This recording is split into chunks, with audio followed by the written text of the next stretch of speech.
Hello, I'm Grace Moniz, the author of Chapter 3, Intentional Listening, Curiosity, and Letting Go.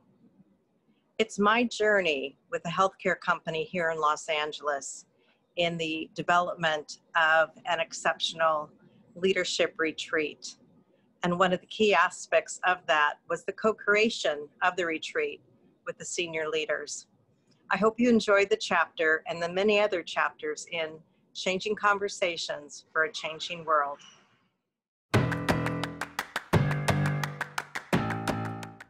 So yeah, Ute was the tech host, I'm the host, and Grace is the author. A few house rules that to stay muted, like Ute said before, unless you speak, which you are very welcome to do. When you have a question, that will be put in the chat and Ute will monitor them. And in the breakout rooms, you will also talk. And then we do encourage you to come with questions, because we want you to leave this hour with a chance to see how this talks to you, this content of this case that it actually is the chapter 3 in the book, the case history titled Curiosity, Intentional Listening, and Letting Go. That could mean so many things, I suppose. And Grace, I think you have really done a change in not just in yourself when you have developed everything you have with CIQ, but also in a particular organization. So maybe you should just say a few words about, who are you? What do you do when you work, if it's possible to summarize that a bit. Sure, Katarina, thank you so much. So I am an organizational consultant. I do a lot of coaching one-on-one as well as working with teams. And I work with a variety of organizations. I'm currently part of the UCLA executive program, and I'll do coaching one-on-one for them as they work with other organizations. And I'm working with the Catholic Archdiocese in Los Angeles, and I'm on a special project with them, which is working with the Sisters of the Los Angeles Archdiocese, of which there are 1,200 sisters in 500 locations and 102 congregations. So it's very complex. Excited to be able to work with them. And then I've worked with organizations from aerospace to healthcare to higher ed and consumer products. So that's it. I'm reading from the beginning of the chapter here, just one sentence. It says, listen closely. Curiosity, intentional listening, and letting go to let others' ideas flourish can unlock a team's potential for more effective outcomes. How much more effective is that even possible to say? Have you been when using this? Because I'm referring to parts that you have brought with you from conversational intelligence. Yes. So thank you. The intentional listening, setting your mind to intentionally listen, to be curious, and then letting go to allow other people's viewpoints to surface, has been instrumental both as a consultant for me and as for a team for their own effectiveness, because they've learned to converse in a different way. And as a consultant coming into an organization, I'm often modeling the behavior that we want the leaders to begin to use. And in this particular case, I was invited by the director of HR with whom I'd worked at another company. And he invited me to come into his new organization to do the Berkman assessment. And I, in asking him, I think discovery is that first phase, really curious about why he wanted to do the Berkman for this organization, what was the need. He was a bit new to the organization, couldn't answer those questions. And that led to him inviting me to meet with the CEO. And setting my intentions to be curious and to really focus on her, the CEO, and her needs evolved into that conversation, evolved into her inviting me to meet with the executive team. The letting go piece began near the towards the end letting go for the first time. As a consultant, I've often designed a program, review it with whoever the one stakeholder is, and conduct it. And it's been very successful. This time I experimented with going back to the executive leadership team and actually sharing with them the day unfolding and how it was going to meet the objectives that they said were most important. And in that standpoint, in letting go of what I designed and really saying, it's not mine, it's yours. This is your day. Let's make sure we're on par with it. It did multiple things. The executives were able to make it their own. They owned that day. And it became very easy for me to facilitate. But because I had spent so much time with them in discovery, and then in this giving away, I'm going to call it a giving away of what I had created for the day so we could truly co-design it,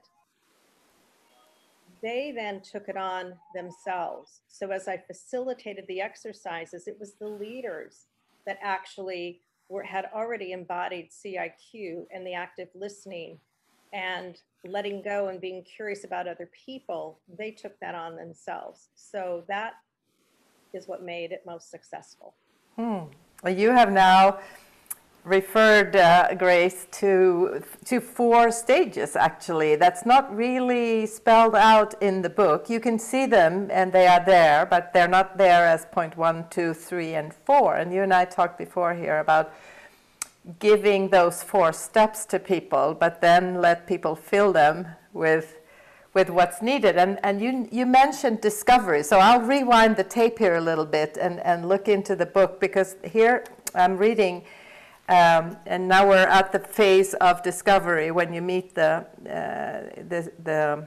CEO here and the senior leader team. As I prepare, I'm reading, as I prepare senior leaders in a discovery session, I set my intentions to be curious and draw on multiple perspectives.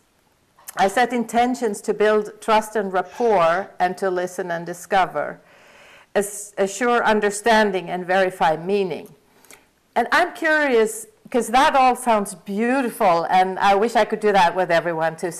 So exactly how do you physically set your intentions in that way when you're up for an important meeting?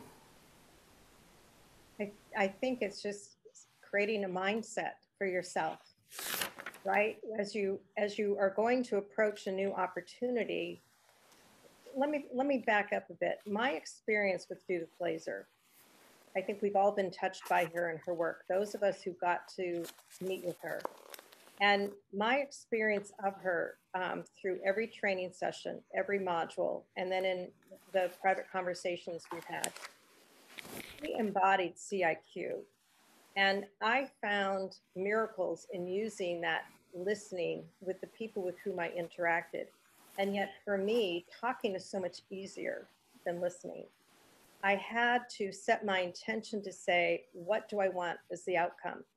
And for me, the phases that I go through when I meet with someone new, or when I am meeting with an executive leadership team to assess their needs, I'm reminded, and I think it was Einstein who said, you know, as he solves a problem, he spends 94% of the time identifying it, right? Defining it.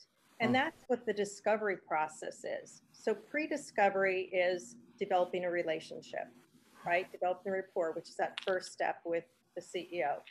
The discovery session with the executive team is step number 2. And that's really asking questions and drawing out from them. What are their concerns? What are their needs? What am I hearing that's consistent? And then at the end of it all, what I did was I asked them to identify their top priorities and realistically what can be covered in one day's time. Mm-hmm. I'm also curious if you ever met some not resistance maybe, but frustration of this being too slow in the beginning from their end, because I guess we often meet people who want to have, you know, quick, how are we going to do these results? And here you are, as I hear you say, staying longer in the discovery phase than maybe people expect. How do you deal with that? I think that you tune into the cadence of the person with whom you meet. And Anita was a very quiet, reflective individual. And so I attempt to match the cadence or the tempo of that individual. And it was successful with her. And this was a woman who clearly had her heart in this organization and its mission and what it was able to do for the individuals in the poorest communities of Los Angeles. And so I matched that cadence. And in the discovery session, who doesn't want to be asked, what are you thinking? What do you want? What do you need? So the 1.5 to 2 hours I spent with the executive team was very rich because I was only probing. I was not the expert. Here's what you need to do. I wanted to probe and learn, and I kept going deeper and deeper to get to what is the source of their true concerns and what impact it was having on the organization. And as we read further in the book, where you came out of the discovery session, not just having discovered things for yourself, but helped them to discover. Then the step 2 in your process of this work is envisioning. And I'm curious also there, how do you do that, and how do you help others do that so it doesn't just become your visions? Well, the first step that I took, and I don't think I put that in the chapter, maybe I did, is I went back and I consolidated all my notes. So literally I have my laptop with me in the discovery session, and I am typing as rapidly as I can. So I have the exact phrases used by the executives. And then I come back, and what I did is I begin reading that, and I'm now beginning to see patterns in their conversation. And I used their terminology. I summarized that, and it was, I don't know, 2.5 pages, 3 pages. And I gave that back to the CEO and the HR director. And I just said, am I on track with this? So I'd sort of summarized and highlighted the key issues and some of the sub issues that if I could enfold into the day, that would be great to address. And I got the feedback that this was exactly right. And from there, I was then able to, and this takes me days because I sleep on things overnight and I ruminate, and I begin thinking about what are the exercises that will facilitate their learning and understanding, whatever that outcome is. And that's how I begin putting together. It's the envisioning that I do, which leads us to the third phase then of just being able to explore with the executive team their thoughts. So I don't know if you have a particular question, but I'll stop. Yeah, and in that exploration, I think there's something that when I read the book the first time that I think I said to you even, that's the one thing that was standing out for me when I read it. It's a key moment here. And that is when you say that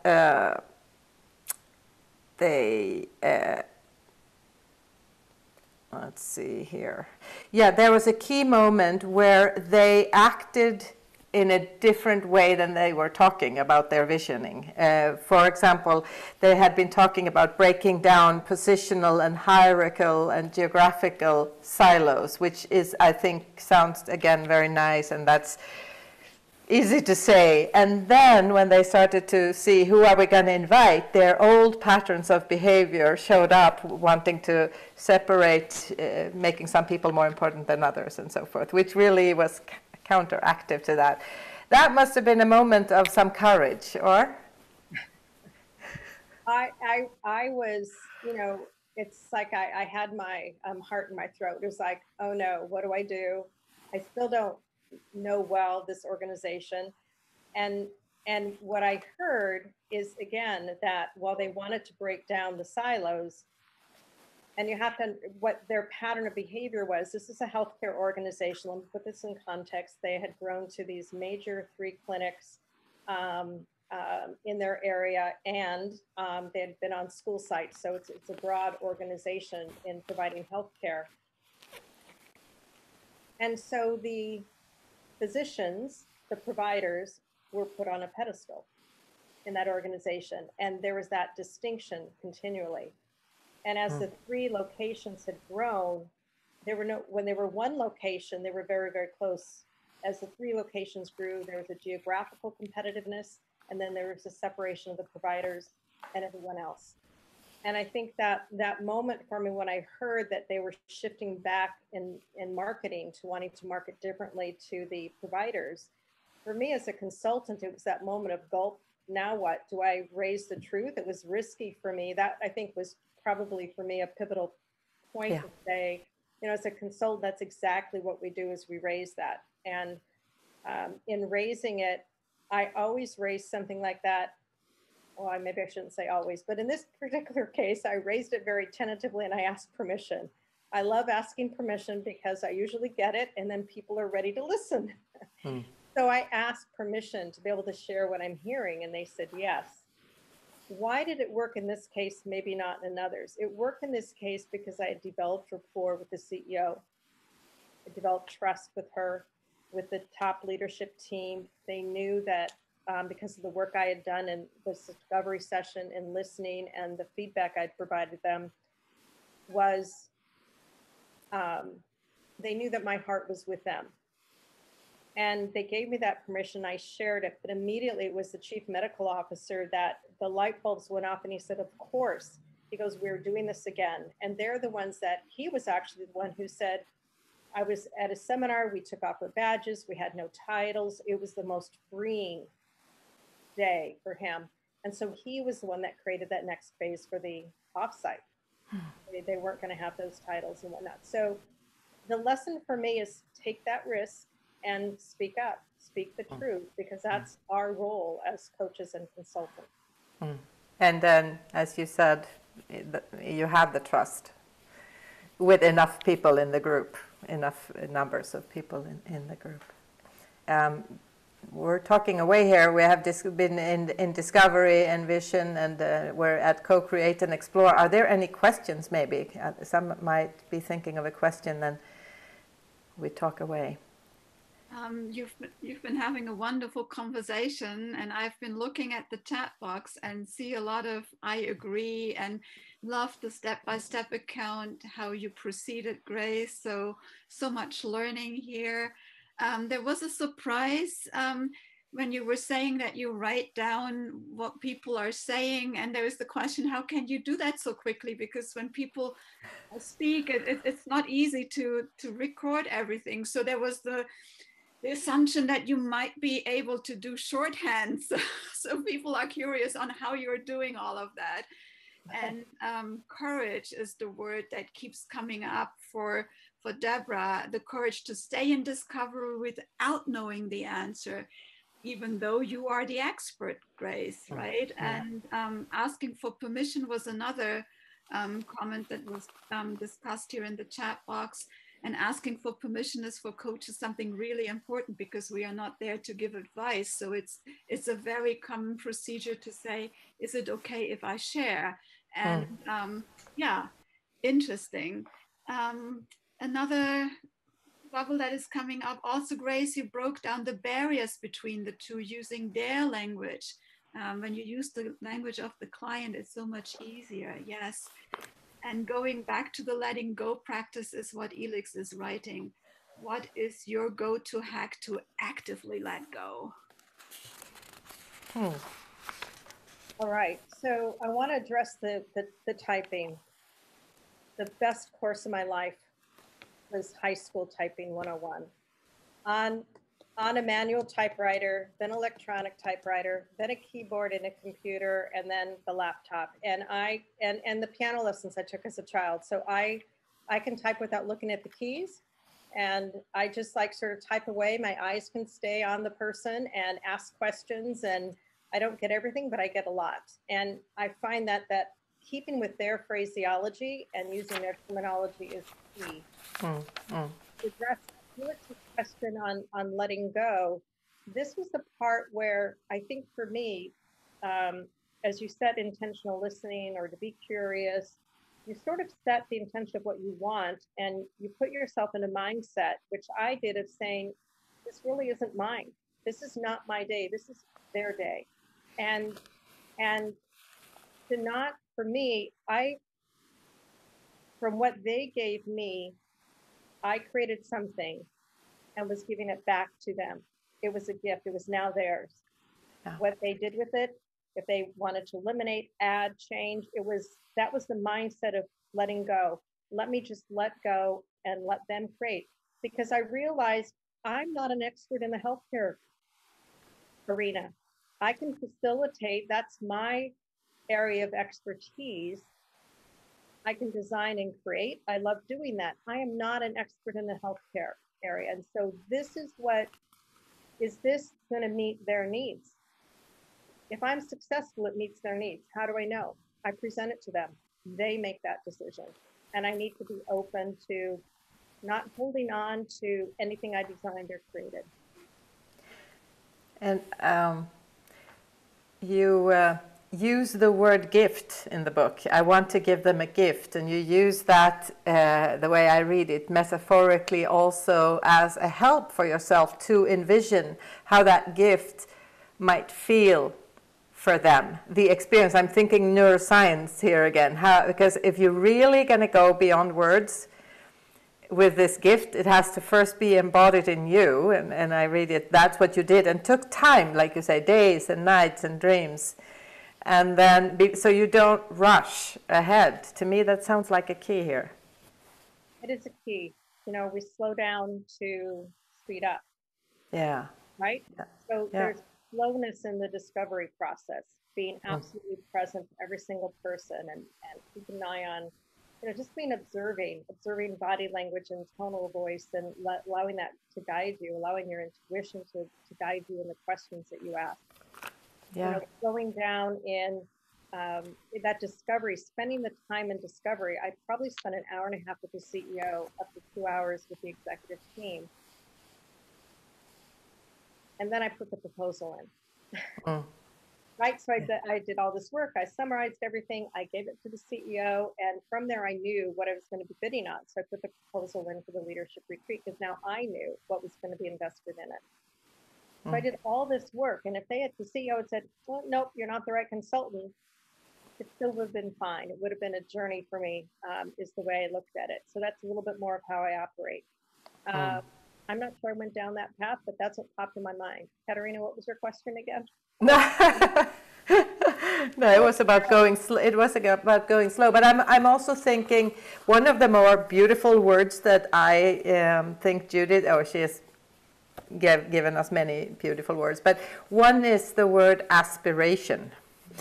I don't know, it's because English is not my mother tongue that maybe you don't hear it the way I do it, but it is a beautiful word. It's something we really aspire to. It sounds to me like you grounded that in yourself, and then you got the conversation to be about aspirations. Yes, yes. I use that word frequently. I love, because as we were going through our training with you, how did that word make us feel? Right? I mean, it made life into for me, it made my life feel aspirational, positive, filled with potential. Yes. Right?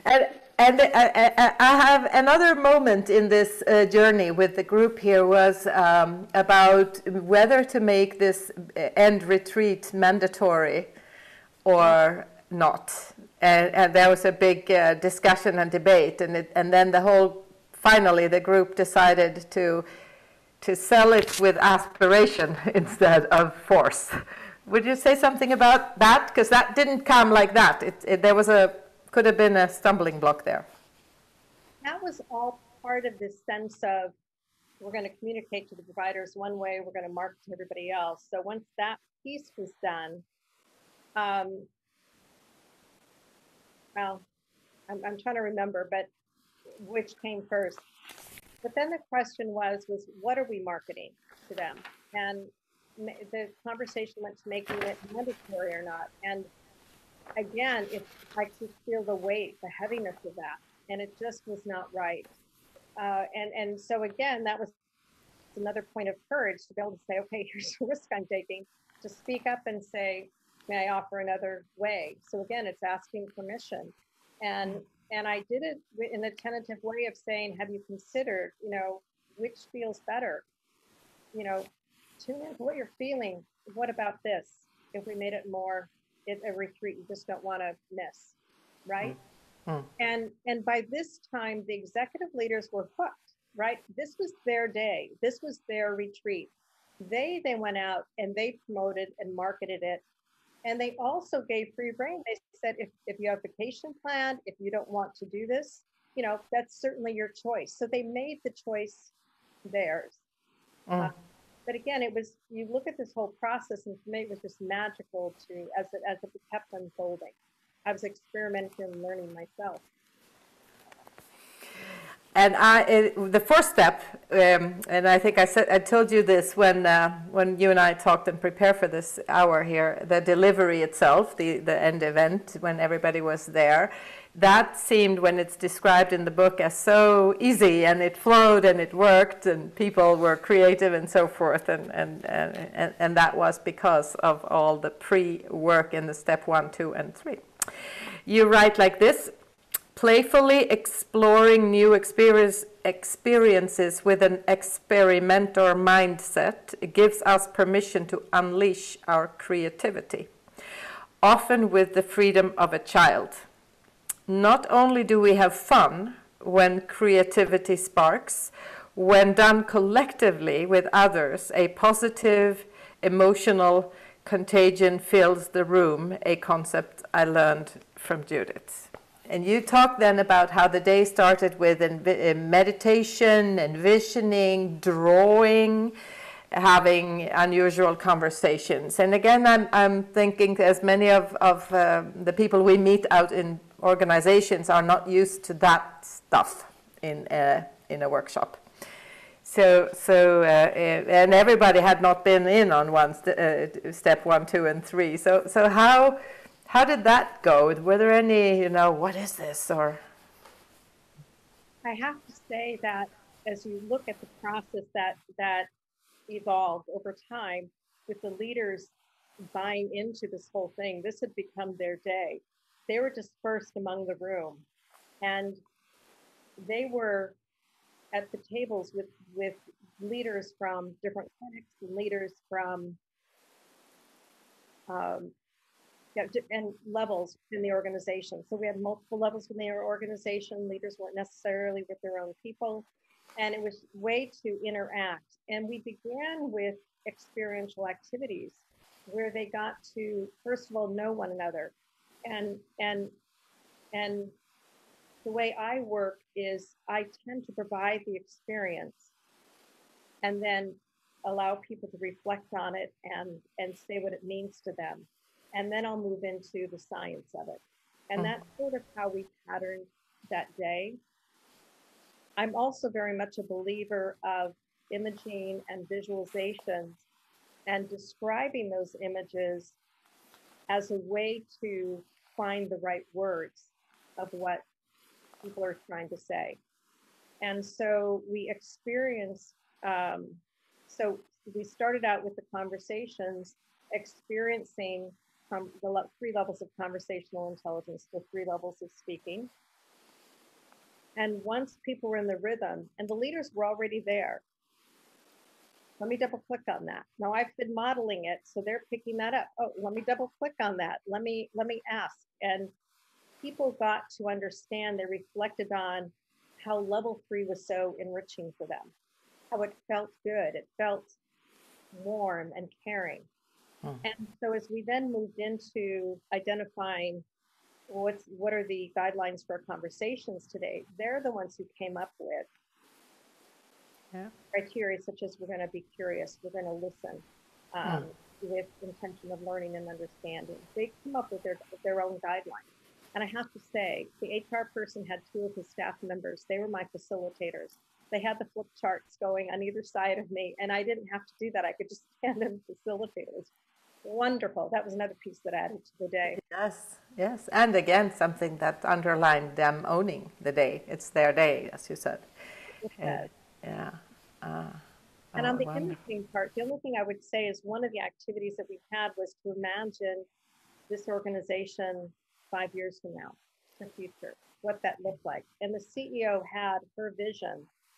And so we used the imaging and drawing, the meditation, imaging and drawing, and then sharing our drawings to create the words to articulate what that meant to each person. And as each table did that and they got up to share, we captured all that common language. And people knew, because in mind they had an image, how to communicate it, to cascade it through the rest of the organization. Because there was two wow moments here in the book. One was that there had never been an event where that was voluntary and that everybody came to before. But also that you write something about following up a few months later and gotten the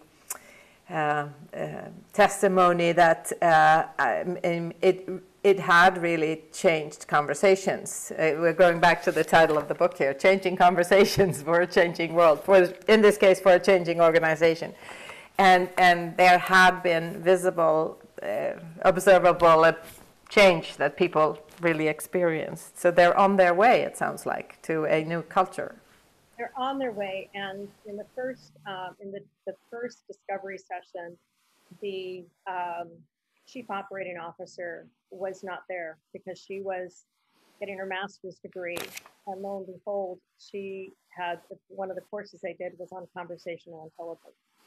So when she came back for the exploring session, right, to explore and co-create, she was right in because she had just studied Judith Blazer's work. She was like right on with it. And I think having that event and having her be the spokesperson for Judith and what she experienced was really instrumental in moving that organization forward. Yeah. So yeah, they changed. I mean, the HR director said, yeah, people are double clicking. You hear hallway, you hear this.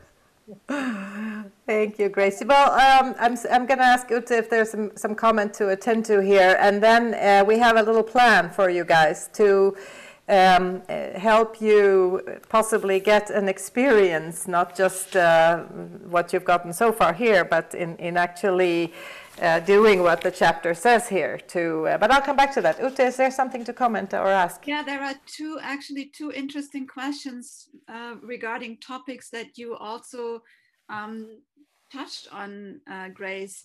One was the question from Nancy. Let me pull it up here. And Nancy was asking, did the organization have a mission statement and core values that you were helping them to align with, or were you helping them to develop them? The CEO had done a pretty incredible job with her team. I didn't mention this, but there was a lot of trust among the CEO and her leadership team. It already existed. They already had a mission and they had values. And so I had, when I was there with the CEO, I had on my phone taken a picture of that. So I was able to align what I did with that and use it as needed through the conversations. That was already there. The purpose of this day was really, as the CEO began her, knowing that she would be leaving the organization and somebody new would be stepping in, she had a vision for the future that was very heart-filled. And the goal, one of the primary objectives of the day was to ensure that people understood that vision and what that looked like in actual practice with the clients they serve. And that was the primary nature. And we just did conversational intelligence and imaging and meditation to help facilitate that happening.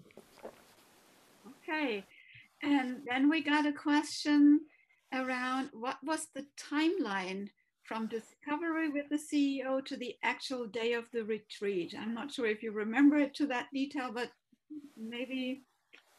So I think I met the CEO in December. I had the discovery session in February,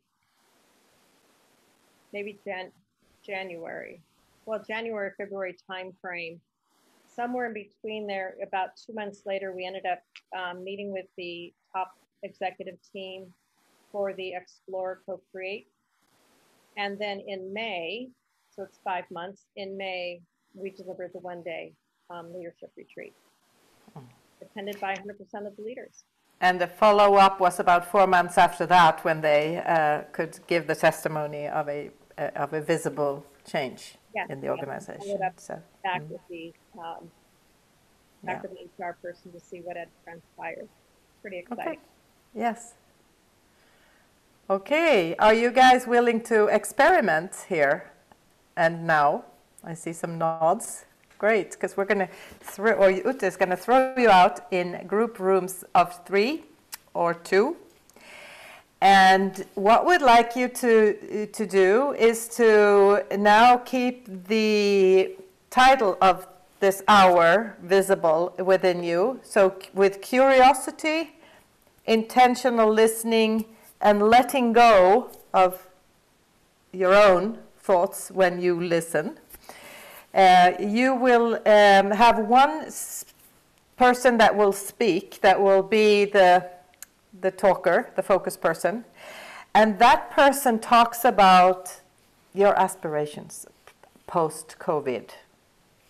There's no pandemic, you have time and money. What's important to you? That's the topic. So quick volunteer. Don't elaborate a long time on who's going to do that. One person that feels like that's a topic that I have near my heart, do that. The other 2 or the other 1 listens with curiosity, intentional listening to understand and to let go of your own associations as to what you would do. And you do that for a few minutes. You will get 5 minutes in the breakout room. And when you have been talking and listening for 4 minutes, you do a little mini reflection in the group before you come back here to share something about your experience.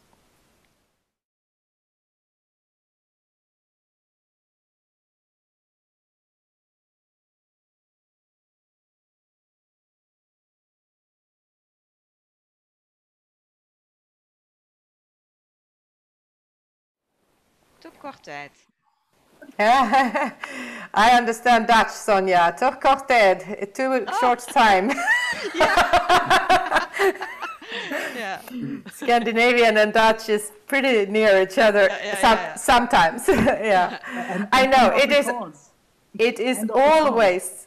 And Afrikaans, exactly, and it's always too short. But we wanted to just give you a touch of experience, and I'd like for some of the speakers, the one who talked and was listened to just give a few words in the chat. What was that experience like?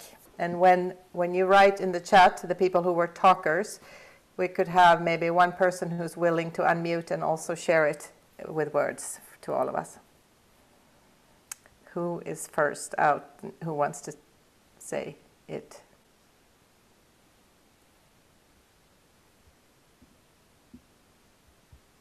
Oh, some talker can say something. Well, I can go. I was muted. Yeah? Karina, how? Yeah, it was fantastic to talk, and it just was bubbling, because there are so many aspirations that are put on hold, and that I'm really longing for to do, and And when you say wonderful in terms of to be listened to, how could you feel that you were really listened to? Definitely. Julia was almost in my stream, because you could see on her body language, she was leaning forward. She was we were having eye contact, and she was also asking some questions. So yeah, definitely. Yeah. And then some people who were curious and listened to say, write something in the chat, but also someone will share. How was it hard to let go of your own thoughts and really be there, or was it easy, or how was it? This is Lynn. It was very easy to listen, but Deborah in our group did very well at being curious. And I was just so intent on listening, I forgot to be curious. Yeah, well, you were curious, but you didn't let it come out. Okay.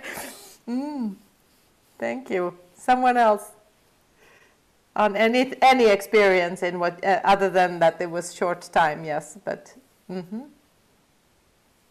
Sonia is writing, it was fantastic to talk, great as a speaker to know that someone is holding the space, to have someone real, it makes a difference. Exactly.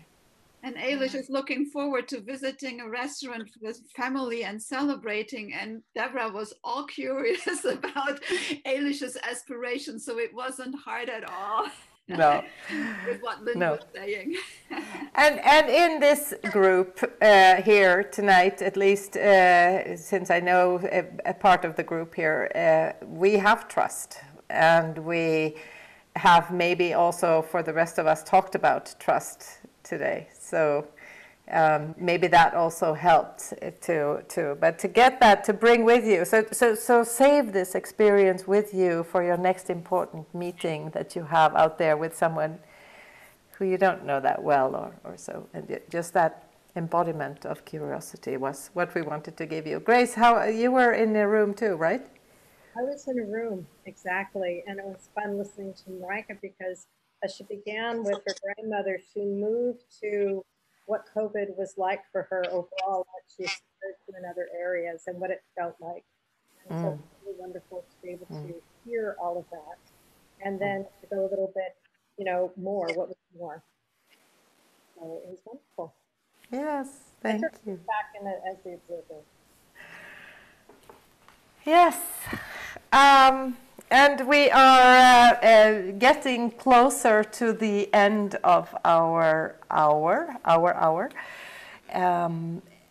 And there might be another comment or two checking out, but I just want to make sure that I have reminded everyone about the recording piece again. We want to live up to that. So if there's any comment that you want to make, you can, I think Ute has an email address there in the chat box.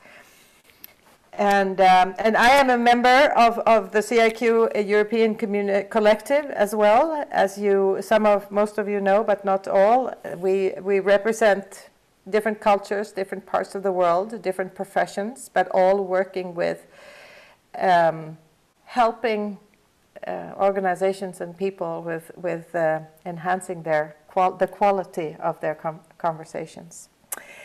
And the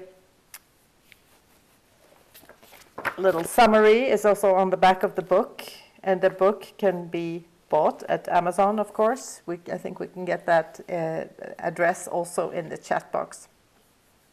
And I also wanted to say that the next time it's going to be chapter 4, and that's going to be on February 17th, and we will then hear about moving from stuck to a lasting change. Here comes all of the good stuff in the chat box. So, Grace, is there anything you have come to think of I should have mentioned that, or a good piece of advice maybe to sum up what you have learned from your journey with this group?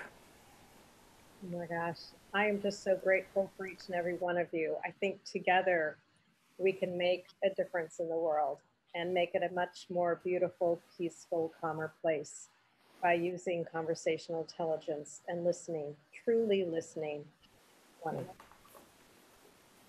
So thank you for being here. Thank you. Yes. Did you have something that you wanted to share? I just dropped all of the links into the chat box. If you don't want to copy them from there, don't panic. We will be sending you an email tomorrow or the day after tomorrow, also with a link to the recording.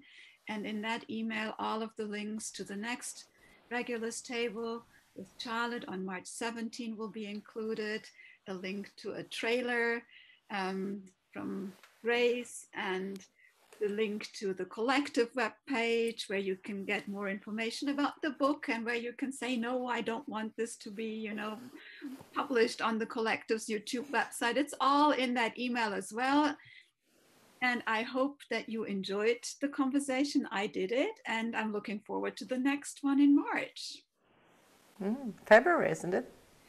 No, February. Yeah, February, of course. Yeah. Yeah. It's March is the next one. Did I write March in the chat box? Yeah, as well. So it's February. It's Charlotte in February. I think Ute, you long for spring too much here. Oh, yes, I need more daylight. Definitely. Skip February. We go directly to March. No. So I will post that one again. So, but thank you all for coming and participating and being present and contributing to others. And what I have to say is I'm putting my cell phone in the chat box. And if you want to connect with me, feel free to text me, or I guess I should send my email. Can we also include that in the email to the participants? So I will take it from there. Thank you. Thank you. Yeah, happy to chat further with anyone.